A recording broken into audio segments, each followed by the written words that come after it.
Assalamualaikum warahmatullahi wabarakatuh. Hai teman-teman, perkenalkan nama saya Yulia Susilowati, NPM 5021146 dari kelas 5D PGSD.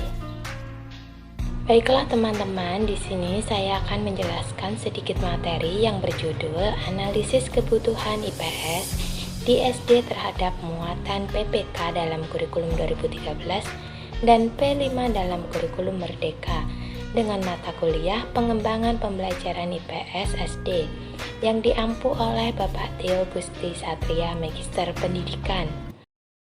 Are you ready?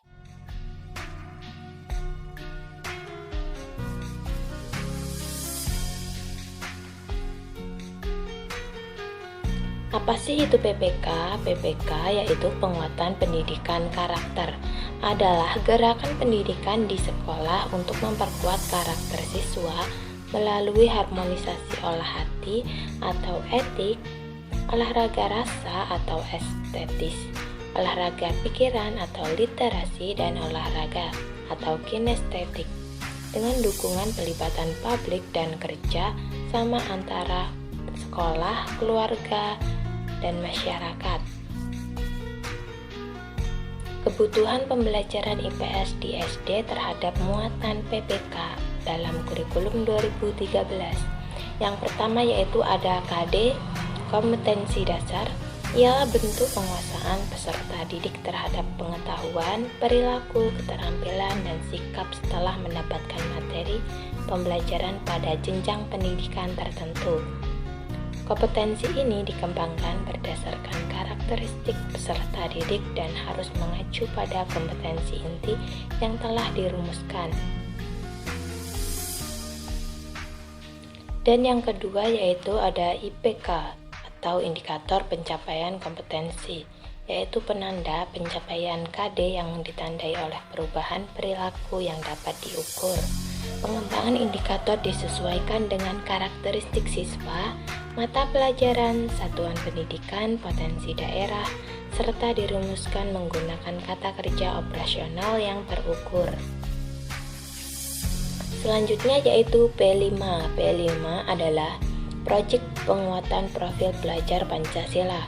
Proyek ini merupakan bagian dari kurikulum Merdeka. Proyek P5 Kurikulum Merdeka bertujuan untuk menemukan jawaban mengenai kompetensi peserta didik yang diinginkan oleh sistem pendidikan di Indonesia.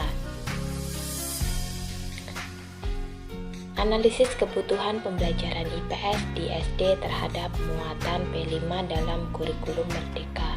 Yang pertama yaitu ada CP, itu capaian pembelajaran, kompetensi pembelajaran yang harus dicapai murid pada setiap fase perkembangan, yang dimulai dari fase fondasi pada PAUD.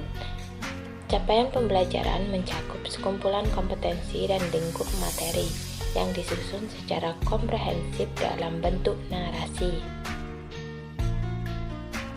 Yang kedua yaitu ATP, atau alur tujuan pembelajaran, yaitu rangkaian tujuan pembelajaran yang tersusun secara sistematis dan logis di dalam fase secara utuh dan menurut urutan pembelajaran sejak awal hingga akhir suatu fase. Susunan dalam ATP Kurikulum Merdeka ini dibuat secara linear sesuai dengan urutan kegiatan pembelajaran yang dilakukan dari hari ke hari untuk mengukur capaian pembelajaran.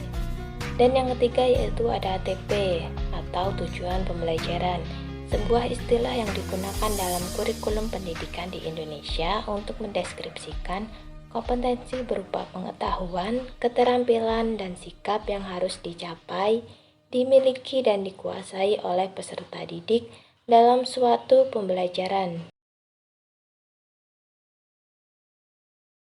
Baiklah teman-teman, itulah materi yang dapat saya sampaikan. Apabila terdapat kata yang tidak berkenan, saya mohon maaf, dan kepada Allah saya mohon ampun. Saya akhiri. Wassalamualaikum warahmatullahi wabarakatuh.